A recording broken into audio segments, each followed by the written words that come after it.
நான் வீரன் வாங்கிட்டு ரோட்ல இப்படி படுத்து கிடக்கும்போது சுகமா தான் இருக்குது. ஆனா வீட்ல என் பொண்டாட்டி குழம்பு வைக்க வச்சிருந்த காசை எடுத்துட்டு வந்து குடிச்ச நினைச்சா தான் போதை கொஞ்சம் குறையுது. வீரன் வாங்கி அருந்தும்போது மனசுல என்னமோ சந்தோஷமா சலசலப்பு ஏற்படுது.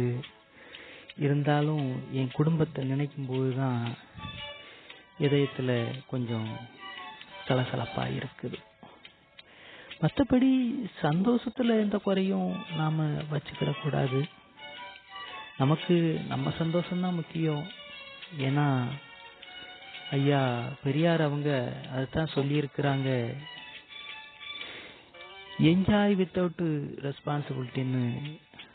அதன் அடிப்படையில் வாழ்வது தானே சுகமே, தனி சுகமே.